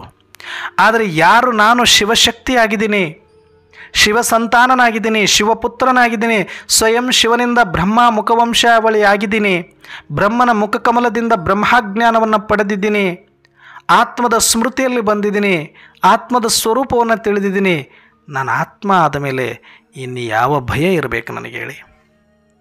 ಇನ್ನೂ ನಾನು ಸ್ಮೃತಿ ಸ್ವರೂಪ ಆಗಲಿಲ್ಲ ಅನ್ನೋ ಭಯ ಇರಬೇಕು, ನಾನಿನ್ನೂ ಪುರುಷಾರ್ಥ ಮಾಡಲಿಲ್ಲ ಈ ಶರೀರವನ್ನು ಕಾಪಾಡ್ಕೊಳ್ಬೇಕು ಅನ್ನೋ ಭಯ ಇರಬೇಕು. ಭಾಳ ಮಜಾ ಇದೆ ಇದು. ಇಲ್ಲ ಅಣ್ಣವ್ರೆ, ಇನ್ನೂ ನಾವು ಸ್ವಲ್ಪ ಯೋಗ ಮಾಡಬೇಕಲ್ವಾ, ಇನ್ನೂ ಸ್ವಲ್ಪ ಪುರುಷಾರ್ಥ ಮಾಡಬೇಕಲ್ವಾ, ಅದಕ್ಕೆ ಶರೀರ ಗಟ್ಟಿ ಇರಬೇಕು, ಧ್ಯಾನ ಮಾಡೋಕ್ಕಾದ್ರೂ ಶರೀರ ಬೇಕಲ್ಲ ಅಣ್ಣವ್ರೆ. ಎಷ್ಟು ಮಸ್ತಾಗಿ ಮಾತಾಡ್ತೀವಿ ಶರೀರವನ್ನು ವಹಿಸ್ಕೊಂಡು, ಅಂದರೆ ಅದು ಪೂರಿ ಥರ ಉಬ್ಬಿ ಬಿಡ್ಬೇಕು ಹಂಗೆ ದೇಹಾಭಿಮಾನ ಒಳಗಡೆ. ಅಷ್ಟು ನೀಟಾಗಿ ಸ್ಮೂತಾಗಿ ಬಾಯಲ್ಲಿ ಗುಲಾಬ್ ಜಾಮೂನ್ ಇಟ್ಟಂಗೆ ಮಾತಾಡ್ತಾರೆ. ಇದೆಲ್ಲನೂ ಮಾಯೇನೆ. ಇದು ಎಲ್ರಿಗೂ ಅರ್ಥ ಆಗೋದಿಲ್ಲ. ಬಹಳ ಸುಲಭವಾಗಿ 90% ಆತ್ಮರನ್ನು ಪರಿವರ್ತನೆ ಮಾಡಿಬಿಡ್ತಾರೆ ಇವರು. ಆದರೆ ಯಾರು ಗಟ್ಟಿಯಾಗಿ ಒಳಗಡೆ ಬೀಜದ ರೂಪದಲ್ಲಿ ಇರ್ತಾರೆ, ಯಾರು ನಿಜವಾದ ಜ್ಞಾನಿಗಳಾಗಿರ್ತಾರೆ, ಆಳವಾದ ಧ್ಯಾನದಲ್ಲಿ ಬಂದಿರ್ತಾರೆ, ಆತ್ಮದ ಅಭಿಮಾನಿಯಾಗಿರ್ತಾರೆ, ಗಟ್ಟಿಗೊಂಡಿರ್ತಾರೆ, ದೇಹ ಅಭಿಮಾನದಿಂದ ಸತ್ತು ಹೋಗಿರ್ತಾರೆ, ಅವರನ್ನು ಯಾವ ಮಾಯೆಯೂ ಕೂಡ ಅಲಗಾಡಿಸ್ಲಿಕ್ಕೆ ಆಗೋದಿಲ್ಲ. ಕೆ ಅಂತ ಸುಮ್ಮನೆ ಕರೆದಿಲ್ಲ, ಬಿ ಕೇರ್ಫುಲ್. ಇನ್ನು ಮುಂದೆ ನಿಮಗೆ ಜ್ಞಾನದ ರೂಪದಲ್ಲಿನೇ ಮೋಸಗಳು ನಡೆಯುತ್ತೆ. ಜ್ಞಾನದ ವೇಷವನ್ನು ಹಾಕಿಕೊಂಡಿರುವವರೇ ನಮಗೆ ಮೋಸವನ್ನು ಮಾಡಲಿಕ್ಕೆ ನಮ್ಮ ಎದುರಲ್ಲಿ ಬರ್ತಾರೆ. ಜ್ಞಾನ ಬಿಟ್ಟು, ಆತ್ಮವನ್ನು ಬಿಟ್ಟು ಬೇರೆ ಏನಾದರೂ ಹೇಳ್ತಿದ್ದಾರೆ ಮನಸ್ಸಿನ ಬಗ್ಗೆ, ಶರೀರದ ಬಗ್ಗೆ ಅಂದರೆ ಮೊದಲು ಕಿವಿಯನ್ನು ಮುಚ್ಚಿಕೊಳ್ಳಿ. ಇಲ್ಲ ಅವರನ್ನು ಆ ಜಾಗದಿಂದ ಆದರೂ ಓಡಿಸಿ, ಇಲ್ಲ ನೀವಾದರೂ ಎದ್ದು ಬನ್ನಿ. ಓಡಿಸೋಕ್ಕಾಗಿಲ್ಲ ಅಂದರೆ ಅವುಗಳ ಬಗ್ಗೆ ಕೇಳೋದೇ ಮಹಾಪಾಪ. ಯಾರು ಆತ್ಮಜ್ಞಾನವನ್ನು ಕೇಳಿದರೆ ಮತ್ತವರು ಎಂದಿಗೂ ಕೂಡ ಈ ಪಾತ್ರದ ಜ್ಞಾನದ ಬಗ್ಗೆ, ಮನಸ್ಸಿನ ಬಗ್ಗೆ, ಶರೀರದ ಬಗ್ಗೆ, ಸಂಬಂಧಗಳ ಬಗ್ಗೆ, ಬದುಕಿನ ಬಗ್ಗೆ ಕೇಳ್ತೀವಿ ಅಂತಂದರೆ, ಒಂದು ಸಲ ಬಲಿಹಾರಿ ಆಗಿರುವ ಆತ್ಮ ಮತ್ತೆ ಬದುಕಬೇಕು ಅಂತ ಆಸೆ ಪಟ್ಟರೆ ಹೆಂಗಿರುತ್ತೆ? ಒಂದು ಸಲ ಬಲಿ ಕೊಟ್ಟಿರುವ ಒಂದು ಪ್ರಾಣಿ ಮತ್ತೆ ಬದುಕಬೇಕು ಅಂತಂದರೆ ಅದು ಪ್ರಾಣಿ ಆಗೋದಿಲ್ಲ. ಒಂದೇ ಹೇಟಿಗೆ ಹೋಗಬೇಕು ಅಂತ ಹೊಡಿತಾರೆ. ಅದು ಹಿಂಸಾತ್ಮಕವಾಗಿ. ಆದರೆ ಆ ಪ್ರಾಣಿಯೆಲ್ಲ ಕೊಡಬೇಕಾಗಿರೋದು, ನಮ್ಮೊಳಗಿನ ಪ್ರಾಣವನ್ನು ಕೊಡಬೇಕಾಗಿರೋದು. ಆ ಪ್ರಾಣವನ್ನೇ ಆತ್ಮಾರ್ಪಣೆ ಮಾಡಿಕೊಂಡು ನಾವು ಆತ್ಮ ಅಭಿಮಾನಿಗಳಾಗಿದ್ದವರಿಗೆ ಮತ್ತೆ ಒಂದು ಎಲುಬಿನ ರುಚಿ ತೋರಿಸುವಂತೆ. ಹೇಗೆ ನಾಯಿ ತಿಪ್ಪೆಯ ಮೇಲೆ ಮಲಗಿದಾಗ ಸ್ವಪ್ನ ಕಾಣ್ತಾ ಇರುತ್ತಂತೆ, ನಾನು ಮಂತ್ರಿ ಆಗಿಬಿಟ್ಟಿದ್ದೀನಿ, ನಾನು ರಾಜ ಆಗಿಬಿಟ್ಟಿದ್ದೀನಿ, ನಾನು ಕಿರೀಟ ಇಟ್ಕೊಂಡ್ಬಿಟ್ಟಿದ್ದೀನಿ, ನಾನು ಸಿಂಹಾಸನದ ಮೇಲೆ ಇದ್ದೀನಿ, ಹಾಗೆ ಹಿಂಗೆ ನನ್ನಿಂದ 10 ದಾಸಿಯರಿದ್ದಾರೆ, ಕಾಳುಗಳಿದ್ದಾರೆ, ಪ್ರಜೆಗಳಿದ್ದಾರೆ ಅಂತ ಕಾಣ್ತಾ ಇರುತ್ತಂತೆ. ಸ್ವಲ್ಪ ಎಲ್ಲೋ ಸೌಂಡ್ ಆದ ಕೂಡಲೇ ಕಿವಿ ಜಾಡಿಸಿದ ತಕ್ಷಣವೇ ಎಲ್ಲ ಮರೆತೋಗ್ಬಿಡುತ್ತಂತೆ. ಮತ್ತು ಅಲ್ಲೊಂದು ಎಲುಬು ಬಿದ್ದಿರುತ್ತೆ, ಅದಕ್ಕೆ ಮತ್ತೆ ಜಿಗಿದ್ಬಿಟ್ಟು ಎಲುಬು ಕಚ್ಚಕ್ಕೆ ಹೋಗುತ್ತಂತೆ. ಮತ್ತು ಆ ಎಲುಬನ್ನು ಕಚ್ಚೋದಷ್ಟೇ ಅಲ್ಲ, ಆ ಎಲುಬನ್ನು ಕಚ್ಚುತ್ತಾ ಹೋದಾಗ ಆ ಎಲುಬಿನಲ್ಲಿ ಏನಿರುತ್ತೆ, ಏನೂ ಇರೋದಿಲ್ಲ. ತನ್ನ ಅಲ್ಲಿನ ದವಡೆ ಒಂದು ಸ್ವಲ್ಪ ಲೂಸಾಗಿ ಅದರಿಂದ ರಕ್ತ ಬಿದ್ದು ಆ ರಕ್ತವನ್ನು ನೆಕ್ಕಿ ಎಲುಬಿನಿಂದ ರಕ್ತ ಬರುತ್ತೆ ಅಂತ ತಿಳಿದುಕೊಳ್ಳೋದು ಎಷ್ಟು ಮುಟ್ಟಾಳತನ, ಮೂರ್ಖತನ ಇರುತ್ತೋ ಆ ನಾಯಿದು. ಅದೇ ಥರ ನಮ್ಮ ಪರಿಸ್ಥಿತಿ ಆಗಬಾರ್ದು. ಅಂದರೆ ಬಿ ಕೇರ್ಫುಲ್ ಆಗಿರಬೇಕಾಗತ್ತೆ ನಾನು. ಯಾಕೆ ಅಂದರೆ ಒಂದು ಸಲ ನಾನು ಆತ್ಮ ಆಗದ ಮೇಲೆ ನಾನು ಎಂತಹ ಒಂದು ಅನುಭೂತಿಯಲ್ಲಿ ಇರಬೇಕು ಅಂದರೆ ನನ್ನ ಇನ್ನ ಮೇಲೆ ಯಾವುದೂ ಕೂಡ ಅಲುಗಾಡಿಸ್ಲಿಕ್ಕೆ ಸಾಧ್ಯ ಇಲ್ಲ. ನನ್ನ ಆತ್ಮ ಆಗಿ ನೀವು ಅದಕ್ಕೇನೋ 10 ವರ್ಷ ಬೇಕು, 50 ವರ್ಷ ಬೇಕು ಸಾಧನೆ ಮಾಡಲಿಕ್ಕೆ ಅಂತಲ್ಲ. ಬ್ರಹ್ಮ ಬಾಬಾ ಇಷ್ಟು ವರ್ಷ ಇದ್ದರು, ಮಮ್ಮ ಅಷ್ಟು ವರ್ಷ ಇದ್ದರು, ಮಮ್ಮ ಸಂಪನ್ನ ಆಗಬೇಕು, ಬ್ರಹ್ಮ ಸಂಪನ್ನ ಆಗಲಿಕ್ಕೆ 25 ವರ್ಷ ಕೂತರು, 30 ವರ್ಷ ಕೂತರು ಅಲ್ಲಮ್ಮ. ಕೂತಿರೋದು ಜ್ಞಾನ ಕೊಡಬೇಕಾಗಿತ್ತು. ಬ್ರಹ್ಮ ಬಾಬಾ ಇಷ್ಟು ತಿಳಿದಿದ್ರೆ ಅವಾಗಲೇ ವಾನಪ್ರಸ್ಥದಲ್ಲಿದ್ದರು. 3 ದಿನ ಸಾಕಾಗಿತ್ತು ಅವರಿಗೆ ಆತ್ಮಿಕ ಸ್ಮೃತಿಯಲ್ಲಿ ಹೊಂಟೋಗ್ಲಿಕ್ಕೆ, ಶರೀರ ಆಗಲಿಕ್ಕೆ. ಕೇವಲ 3 ದಿನ. ಆದರೆ ಕೂತಿರೋದೇನಕ್ಕೆ ಅಂದರೆ ಆ ಬ್ರಹ್ಮ ಮುಖ ಕಮಲದಿಂದಲೇ ಪರಮಾತ್ಮ ನಮಗೆ ಇಡೀ ಜಗತ್ತಿಗೆ ಸತ್ಯವನ್ನು ತಿಳಿಸಬೇಕಾಗಿತ್ತು, ಸರ್ವಜ್ಞಾನವನ್ನು ಕೊಡಬೇಕಾಗಿತ್ತು. ಈ ಜ್ಞಾನ ಸಿಕ್ಕ 3 ದಿನ ಸಾಕಾಗಿತ್ತು ಬ್ರಹ್ಮ ಬಾಬನಿಗೆ. ಆದರೆ ವಿಸ್ತಾರದಲ್ಲಿ ನಮಗೆ ಅರ್ಥ ಆಗುವ ರೀತಿಯಲ್ಲಿ ಅಷ್ಟು ಇತಿಹಾಸವನ್ನು ಹೇಳಲಿಕ್ಕೆ, ಆ ಮುಖ ಕಮಲವನ್ನು ಬಳಸ್ಕೊಳ್ಳೋದಕ್ಕೆ ಬ್ರಹ್ಮ ಬಾಬರವ್ರನ್ನ ಇಟ್ಕೊಂಡಿದ್ರು. ಈ ಸತ್ಯವನ್ನು ನಾವು ಅರ್ಥ ಮಾಡಿಕೊಳ್ಳದಿರ ನಮಗೆ ಅಷ್ಟು ವರ್ಷ ಬೇಕು, ಇಷ್ಟು ವರ್ಷ ಬೇಕು ಅಂತ ಶರೀರ ಸಂಪಾಲನೆ ಮಾಡಿಕೊಂಡು ದೇಹಾಭಿಮಾನದಲ್ಲಿ ಬರುವಂಥ ಪ್ರಯತ್ನ ಮಾಡಬೇಡಿ.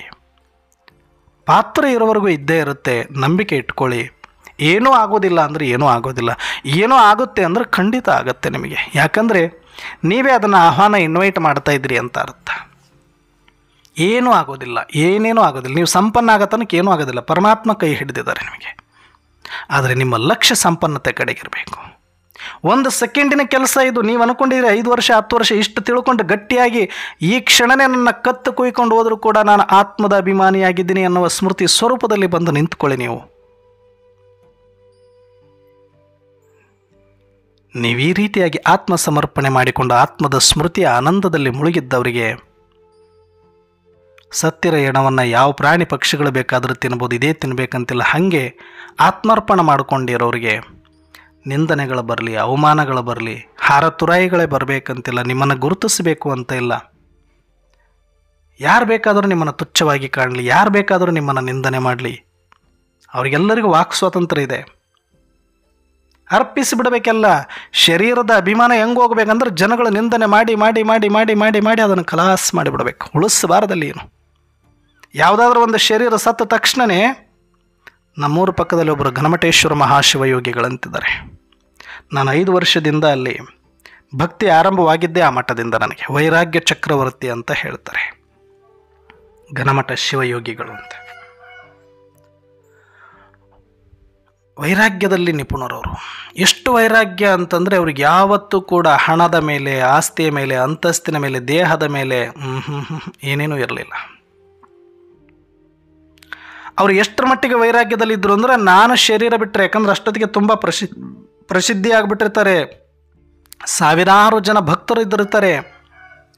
ಆವಾಗ ಭಕ್ತರನ್ನ ಕರೆದು ಹೇಳ್ತಾರೆ, ನಾನು ಶರೀರ ಬಿಟ್ಟರೆ ಇದನ್ನು ಅಂದಾಚಂದ ಮಾಡಿಕೊಂಡು ಎಲ್ಲಾದರೂ ಊತಾಕೊಂಡು ಅದಕ್ಕೊಂದು ಗದ್ದಿಗೆ ಕಟ್ಕೊಂಡು ಇನ್ನೇನೋ ಮಾಡ್ಕೊಂಡ್ರಿ ಅಂತಂದರೆ ಅದರ ಪರಿಣಾಮ ನೆಟ್ಟಿಗಿರೋದಿಲ್ಲ. ಯಾರು ನನ್ನನ್ನು ಇಟ್ಕೊಳ್ಬೇಡಿ. ಎಲ್ಲಿ ಇಟ್ಕೊಳ್ತೀರಿ ಅವ್ರ ವಂಶ ನಿರ್ವಂಶ ಆಗಿಬಿಡ್ಬೋದು. ಯಾಕಂದರೆ ನನಗೆ ಅದು ಯಾವುದು ಇಷ್ಟ ಇಲ್ಲ. ಹಾಗೂ ನಿಮಗೇನಾದರೂ ಮಾಡಬೇಕು, ಇದನ್ನು ಸಾರ್ಥಕ ಪಡಿಸಬೇಕು ಅಂತಿದ್ರೆ, ಯಾಕಂದ್ರೆ ನಾನು ಇರೋದಿಲ್ಲ ಅವತ್ತು. ಅದಕ್ಕೆ ನಿಮಗೆ ಹೇಳ್ತಾ ಇದ್ದೀನಿ, ನಾನು ಶರೀರ ಬಿಟ್ಟಾಗ ಈ ಶರೀರವನ್ನು ಕಟ್ಟು ತುಂಡಾಗಿ ಮಾಡಿ ಎಸೆದು ಬಿಡಿ, ಹದ್ದು ಕಾಗಿಗಳು ತಿಂದುಕೊಂಡ್ರೆ ಅದು ಸಂಪೂರ್ಣವಾಗಿ ಸಫಲವಾಗುತ್ತೆ ಅಂತ ಹೇಳ್ತಾರೆ. ಅದನ್ನು ಊತಿಟ್ಟು ಯಾಕೆ ಕೊಳಿಸ್ತೀರಿ? ಅದನ್ನು ಒಂದಷ್ಟು ಹಾಕಿ ಹಸಿದಿರುವ ಪ್ರಾಣಿ ಪಕ್ಷಿಗಳು ತಿಂದು ಖುಷಿ ಪಡಲಿ, ಹಬ್ಬ ಮಾಡಲಿ. ಅದನ್ನು ಇಷ್ಟು ವರ್ಷ ನಾನು ಬೆಳೆಸಿದ್ದು ಸಾರ್ಥಕನಾದರೂ ಆಗಲಿ. ಅದಿಲ್ಲದೆ ಒಯ್ದು ಸುಟ್ಟು ಹಾಕೋದ್ರಲ್ಲಿ, ಊತ ಹಾಕೋದ್ರಲ್ಲಿ ಏನು ಕಲ್ಯಾಣ ಇರುತ್ತೆ? ಅದ್ರ ಮೇಲೆ ಒಂದು ಗದ್ದಿಗೆ ಇಟ್ಕೊಂಡು ಫೋಟೋ ಇಟ್ಕೊಂಡು ಪೂಜೆ ಮಾಡೋ ಅರ್ಥ ಇಲ್ಲ ಅಂತ ಹೇಳಿ ಹೋದವರು. ಅವ್ರ ಮಾತಿನಂತೆ ಶರೀರ ಬಿಟ್ಟ ಮೇಲೆ ಅವರು ಹೇಳ್ದಂಗೆ ಕಡಿಯುವ ಧೈರ್ಯ ಯಾರಿಗೆ ತಾನೇ ಬರುತ್ತೆ? ಇರಲಿ ಬಿಡು, ನನಗೆ ಮಕ್ಕಳಿಲ್ಲ ಅಥವಾ ನನಗೆ ಇನ್ಯಾರೂ ಗತಿ ಇಲ್ಲ, ನಾನು ಇವ್ರನ್ನ ನಮ್ಮ ಮನೇಲಿ ಇಟ್ಕೊಳ್ತೀನಿ ಅಂತ ಒಬ್ಬ ತಾಯಿ ಇಟ್ಕೊಳ್ತಾರೆ. ಆದರೆ ಅವರ ಸಮಾಜದ ಬಾಂಧವರೆಲ್ಲರೂ ಕೂಡ ಶರೀರ ಬಿಟ್ಟಿರೋದು. ಇವತ್ತು ಅವ್ರ ಮನೆತನ ಏನೂ ಇಲ್ಲ. ಅವರು ಎಲ್ಲಿ ಊರು ನಡುಕಿತ್ತು, ಆದರೆ ಊರು ಹೊರಗೆ ಬಂದುಬಿಟ್ಟಿದೆ. ಇವತ್ತು ಊರೆಲ್ಲವೂ ಕೂಡ ಅಲ್ಲಿ ಹಾಳಾಗಿ ಹೋಯಿತು, ಹೊಸ ಊರಾಯಿತು. ಆದರೆ ಇವತ್ತಿಗೆ ಭಕ್ತರ ಹೆಸರಲ್ಲಿ ಒಂದು ಗದ್ದಿಗೆಯನ್ನು ಮಾಡಿದರಷ್ಟೇ ಬಿಟ್ಟರೆ ಬೇರೆ ಯಾವುದೇ ಆಡಂಬರಗಳು ಮಾಡಲಿಲ್ಲ. ಅವ್ರದ್ದೊಂದು ಕಲ್ಲಿನ ದೊಡ್ಡ ಮೂರ್ತಿಯನ್ನು ಮಾಡಬೇಕು ಅಂತ ಬಂದರು, ದೊಡ್ಡದು ಮಾಡಿ ಹಾಕಿದ್ರು ಕೂಡ ಮಾಡಿ ಇನ್ನೇನು ಮೆರವಣಿಗೆ ಮಾಡ್ಕೊಂಡು ಬರಬೇಕನ್ನೋದ್ರಲ್ಲೇ ಅಲ್ಲೇ ಸಿಡಿದೋಗ್ಬಿಟ್ಟಿತ್ತದು ಮೂರ್ತಿ. ಅಂದರೆ ಯಾವುದು ಅವರಿಗೆ ವೈಭವಗಳು ಇಚ್ಛೆನೇ ಇರಲಿಲ್ಲ. ಅವತ್ತೇ ಅಷ್ಟು ದೃಢ ಸಂಕಲ್ಪ ಮಾಡಿದ್ರು, ಅಂಥ ಶ್ರೇಷ್ಠ ವೈರಾಗ್ಯದಲ್ಲಿ ಬಂದಿದ್ದರು.